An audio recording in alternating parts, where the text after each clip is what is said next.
देखिए, आज का हमारा टॉपिक होगा या आज का सेशन होगा स्ट्रक्चर ऑफ एटम, परमाणु की संरचना।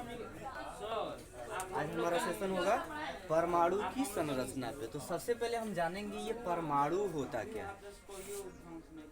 देखिए कि जो परमाणु है, अगर मैं ये कहूँ कि अगर इसका थोड़ा सा इसके बारे में जाऊँ डीप थोड़ा सा, तो यहाँ बताया गया परमाणु यानी परम जोड़ अणु।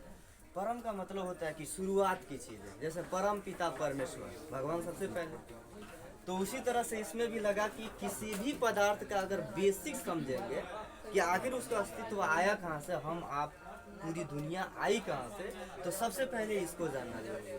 क्योंकि सबसे पहले अपना अस्तित्व जानने से पहले भगवान का अस्तित्व जानना जरूरी है कि आखिर हमें बनाया किसने है। सेम वही कंडीशन परमाणु के साथ है। इसको अंग्रेजी में कहते हैं एटम।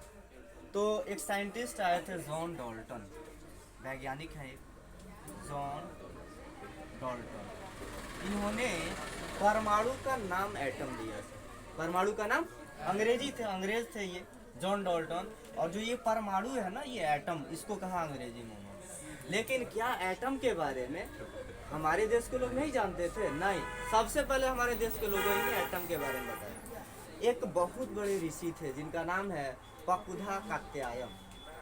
उन्होंने क्या बताया ना कि ये पदार्थ है, तो पदार्थ का अगर सबसे छोटा टुकड़ा किया जाए, इतने टुकड़े किए जाए कि उसे फिर तुम रंगी आंखों से नहीं देख पाओ, तो उन्होंने कहा वो जो चीज़ है वो एटम है। मतलब वो नहीं बोले थे एटम ही, अंग्रेजी कहाँ से इंडिया में, वगैरह संस्कृत चलता था।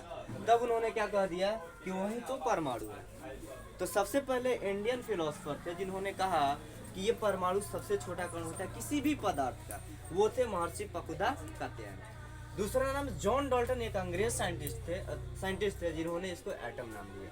ये तो यहीं पे कहानी खत्म होती है। और कह दिया गया कि परमाणु जो है सबसे छोटा टुकड़ा है और फिर से उसे टुकड़ा नहीं किया जाएगा। अब देखिए, अब ये तो कह करके परमाणु के बारे में चले गए जॉन डाल्टन कि अरे भाई ये सबसे छोटा, किसी पदार्थ का सबसे छोटा पार्टिकल है, सबसे स्मॉलेस्ट पार्टिकल है और इसको ब्रेक डाउन नहीं किया जा सकता है, नहीं तोड़ा जा सकता है।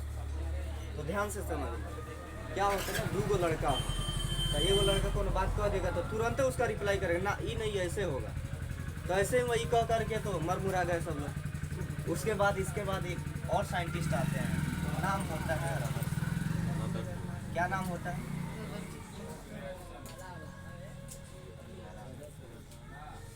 रदरफोर्ड, अंग्रेजी हिंदी दोनों मैं बोल रहा हूँ, रदरफोर्ड लिखा हूँ रदरफोर्ड। यह एक ऐसे साइंटिस्ट थे जिन्होंने क्या बताया कि ठीक है भाई, आप तो कह दिए कि परमाणु है और उसे तोड़ा नहीं जा सकता, ठीक है, मैं बात मान के चलता हूँ।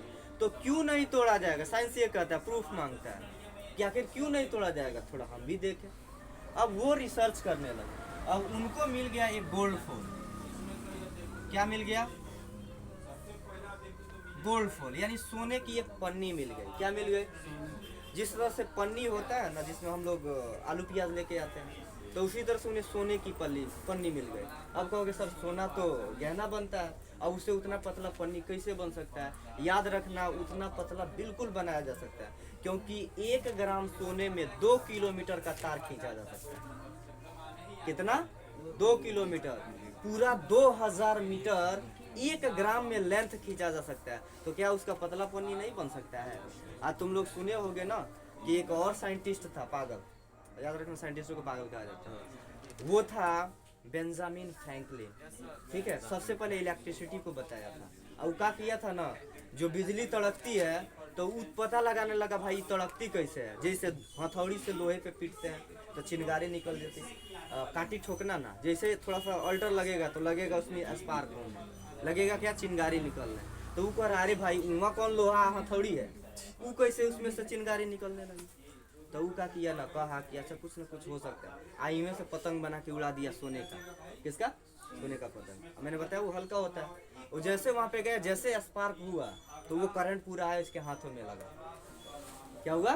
तो उसने फील किया कि इलेक्ट्रिसिटी उसमें प्रोड्यूस हो रही है। क्या हो रही है? मतलब कि विद्युत धारा उत्पन्न हो रही है, जिसके कारण जब दो धाराएं आपस में टकराती हैं तो वहाँ पे होता है स्पार्क। देखना, दो गो तार को एक बार सटाओ तो क्या होता है, चिंगारी निकलती है ना, लगता है लूटी फेंकने, लूटी को चिंगारी कहते हैं। तो बस यही कंडीशन था। तो रदरफोर्ड ने गोल्ड फोल दिया, तो मान लो कि उसने ऐसे एक स्ट्रक्चर दिया हो, मतलब ऐसा ही गोल्ड फोल बनाया हो उसने, तो उसने क्या किया, एक और किरण लिया। क्या किया रदरफोर्ड ने, तो यहाँ मैं लिखूंगा रदरफोर्ड का परमाणविक मॉडल। रदरफोर्ड का परमाणु मॉडल, ध्यान से समझना, ये बड़ा इंपॉर्टेंट है।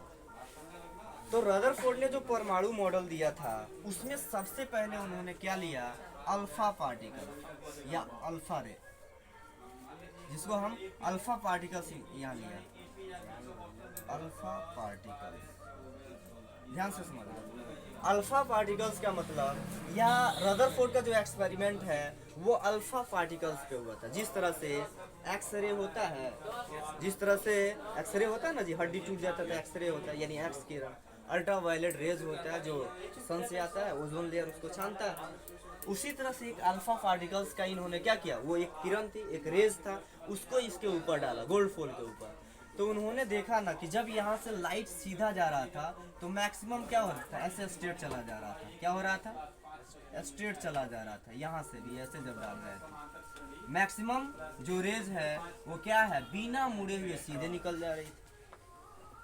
लेकिन एक कंडीशन ऐसा आया, जैसे यहाँ पे तू हल्का इस तरह से बैंड होना शुरू हुआ, ऐसे, फिर यहाँ पे ऐसे, फिर यहाँ पे एकदम ऐसे। लेकिन एक कंडीशन है, चलो इसको मैं थोड़ा सा मिटाता हूँ क्योंकि ये ज़्यादा हो जाएगा। रदरफोर्ड की यही कहानी है, इन्होंने क्या कहा इसके बारे में, देखो। अब क्या हुआ, ये देखो हल्का मुड़ा है इधर, ये एकदम स्ट्रेट गए। लगभग 90% किरणें अल्फा पार्टिकल, लगभग अल्फा पार्टिकल्स ऑफ रे, ये क्या 90% क्या हुआ, बैक चला गया, मतलब एकदम स्ट्रेट लाइन गया, उसमें कोई भी विक्षेपण नहीं हो, कोई डिस्टर्बेंस नहीं हुआ। लेकिन कुछ लगभग 10% में 1% जैसे ही यहाँ पे गया तो ये पूरा का पूरा इधर रिफ्लेक्ट हो गया। ध्यान से समझना इस बात को, देखो जैसे ही यहाँ पे गया और पूरा का पूरा क्या हो गया, वापस आ गया। देखो दो कंडीशन हुआ, बहुत लगभग 90% किरणें पूरा आर पर चली गई, कुछ किरणें थोड़ा सा मतलब डिफ्लेक्शन हुआ। लेकिन एक किरण ऐसी थी जिसमें क्या हो रहा है कि ये यहाँ से पूरा का पूरा डिफ्लेक्ट हो जा रहा है, पूरा का पूरा रिफ्लेक्ट हो जा रहा है। तो फिर यहाँ होगा कैसे भाई, तब इन्होंने कहा कि अरे भाई अब तुम जा रहे हो ऐसे दौड़ के, अगर कुछ नहीं हुआ तो कहोगे कि कुछ है नहीं। अब जैसे रात में जा रहा नहरिया में जाके टकरा गया तो कहोगे ना बीच में कौन खड़ा है। यही कंडीशन इसके साथ है। जब उन्होंने देखा कि सब इधर उधर भाग जा रहा है, लेकिन क्या है एक पोजीशन ऐसा आ रहा है जहाँ से पूरा का पूरा लाइट आ जा रहा है, वापस बैक आ रहा है, तो कहा कि यहाँ कुछ होगा। क्या होगा, यहाँ कुछ होगा। और वही उस कुछ को उन्होंने नाम दिया न्यूक्लियस।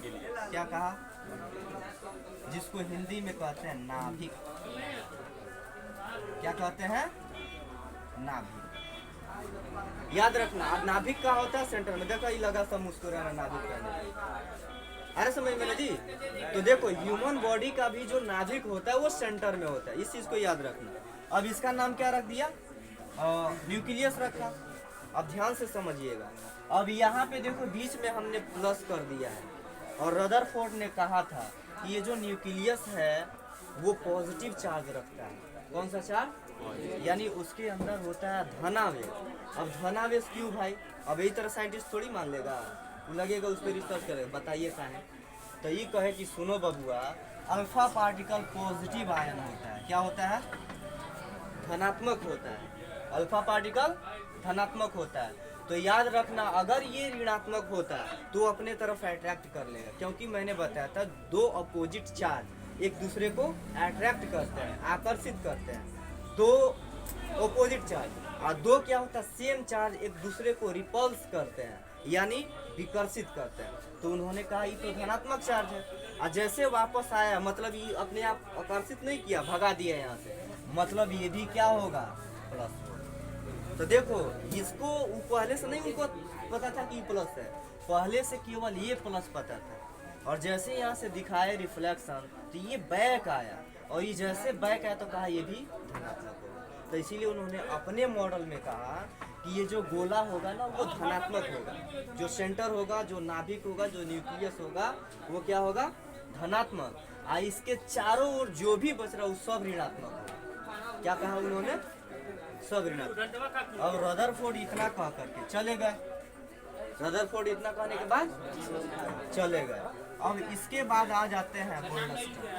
कौन आते हैं,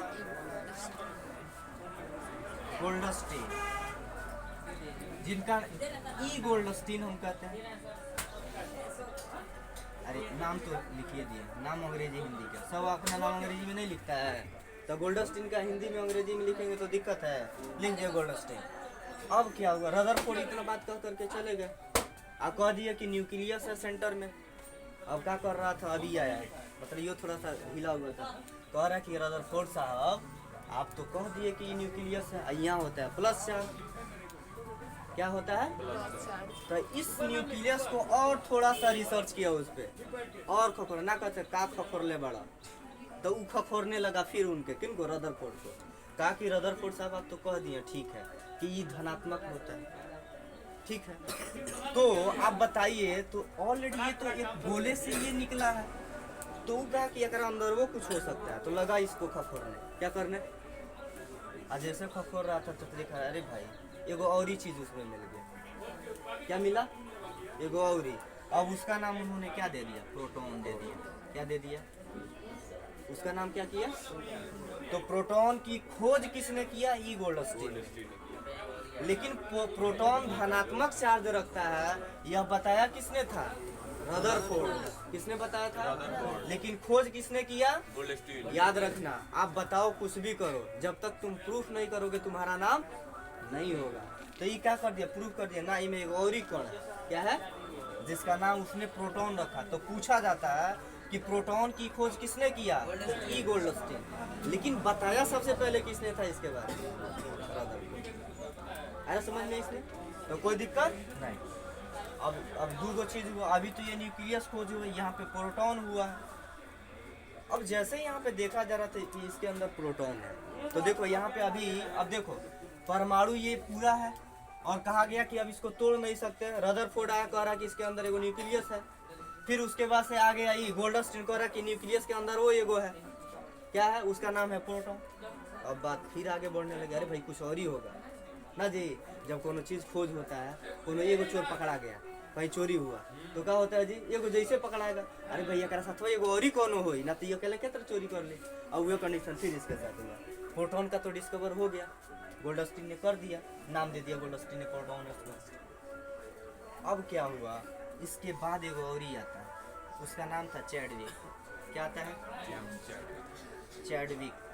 अब पूरा नाम होता है जेम्स चैडविक। अब देखो, अब इस चैडविक को मैंने बताया कि ये चैडविक क्या किया, जैसे ही चैडविक आया, मैं यहाँ पे थोड़ा सा समझा रहा हूँ, अभी फिर लगा करने, अरे भाई कुछ और ही होगा इसका इसके अंदर। तो फिर वो जैसे देख रहा है, तब तक डिस्कवर हो गया न्यूट्रॉन। क्या हुआ, न्यूट्रॉन। और इसको अब ध्यान से समझ, न्यूट्रॉन को एन से डिनोट किया जाता है। तो जेम्स चैडविक ने क्या कर दिया, न्यूट्रॉन की खोज कर दी। ये कैसे किया, अब ये कह रहा था ना गोल्डस्टीन कि धनात्मक होगा भाई, अब कह रहा है कि ये न्यूक्लियस, अरे भाई धनात्मक है, तो ये और ही मिल गया, तो वो क्या होगा भाई, अब वो कैसा होगा। अब देखो, तो दो गो धनात्मक एक साथ तो रह नहीं सकता, रहेगा भाई। अभी बताओ, ये प्लस चार्ज गया, तो ये नहीं रुकने दिया, कह रहा कि भाग यहाँ से, तो ये बताओ दो गो प्लस एक साथ रहेगा। तो अब ये न्यूट्रॉन लगा कहने, कभी लगा हंसने, चैडविक, कैसे रहेगा भाई, तन बताओ तुम, कि अगर ये प्लस में है तो अगर न्यूट्रॉन का, तो ओकर चार्ज तू का देगा, तो अगर आप हमको जानते नहीं है, हम इसको कह देंगे चार्ज नहीं है। क्या कहा उसने, चार्ज नहीं है, और कह दिया कि न्यूट्रल होता है। न्यूट्रॉन क्या होता है, न्यूट्रल होता है। ये बताओ, गाड़ी जब न्यूट्रल कर देता है तो चलता है, नहीं चलेगा भाई। ना कहता है कि अगर कौन ढेर तो थोड़ा न्यूट्रल हो भाई, मतलब मारा मारी मत करो। तो वही ये हुआ, तो ये क्या कर दिया, चैडविक ने न्यूट्रॉन को खोज किया और कहा कि भाई कोनो चार्ज नहीं लेकर आता है, प्लस के साथ चुपचाप बैठा रहता है, प्लस के साथ चुपचाप बैठे रहता है। तो इस तरह से परमाणु की संरचना आगे बढ़ी। इसके बाद एक और आए, नाम था उनका जे थॉमसन। क्या नाम था? थॉमसन। और इन्होंने खोज कर दिया। अब देखो इतना तो बात हो गया, सब लोग यही कह रहे थे भाई कि न्यूक्लियस की खोज किसने कर दिया? रदरफोर्ड। इसके अंदर जो प्रोटॉन है पॉजिटिव चार्ज लेके रख रहा है, किसने खोज कर दिया? ई गोल्डस्टीन ने। फिर इसके अंदर एक और ही क्या है, एक पार्टिकल्स है जिसका नाम न्यूट्रॉन है, जेम्स चैडविक ने खोज कर दिया। अब आता है कि ये तो खाली गोलवे के बाद बतिया रहा है कि सेंटरों में कुछ होगा, लेकिन कुछ ऐसे भी पार्टिकल है जो इसके चारों ओर रिवॉल्व हो रहे हैं, घूम रहे हैं। क्या हो रहा है? तो जे थॉमसन ने उसका नाम इलेक्ट्रॉन रख दिया। क्या रखा? इलेक्ट्रॉन। और ये कहता कि ये जो इलेक्ट्रॉन है ना, वो नेगेटिव चार्ज रखता है। क्या रखता है जी? Negative charge.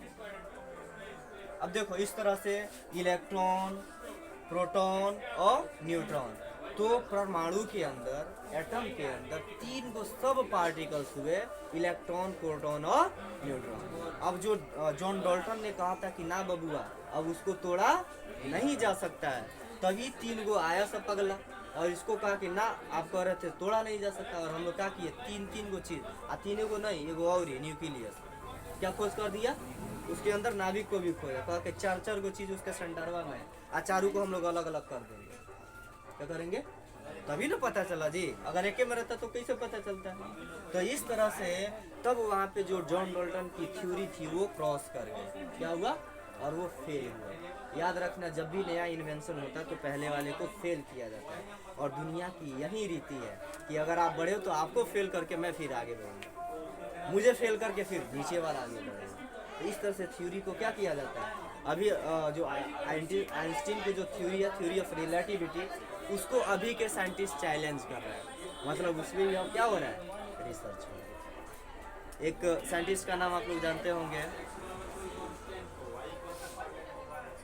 मैं थोड़ा सा मिस कर रिकॉल नहीं कर पा रहा हूँ, उसने जो न्यूटन की थ्योरी है उसको चैलेंज कर दिया। तो ये सारे चैलेंज है। देखो जब भी डेवलपमेंट होता है तो ऐसा ही नहीं आता है, उसमें क्या होता है, रिसोर्सेज लगते हैं, और उसमें होती है मेहनत, उसमें होता है रिसर्च, तब जाकर के कोई ना कोई चीज़ इन्वेंट होती है। तो आज हमने बस ये जाना कि परमाणु की संरचना में कौन कौन से सबसे इम्पोर्टेंट है, जिसमें से हमने 3 सब पार्टिकल्स को लिखा। और एक चीज़ और थोड़ा सा आप लोग ध्यान दीजिएगा इसमें कि ये जो नाभिक के अंदर कौन कौन है, न्यूट्रॉन और प्रोटॉन, और इस पूरी एटम का जो वेट है, मास है, यह अपने अंदर सजो करके रखते हैं। तो मैं इसको आगे बताऊंगा कि एटॉमिक मास कैसे निकाला जाता है, या उसको हम मास नंबर कहते हैं, या एटॉमिक नंबर क्या होता है उसको कैसे निकाला जाता है। ये सब डिपेंड करेंगे इसी पे। इलेक्ट्रॉन, इलेक्ट्रॉन, यहाँ पे इलेक्ट्रॉन, फिर यहाँ पे हो गया प्रोटॉन, और यहाँ पे हो गया न्यूट्रॉन।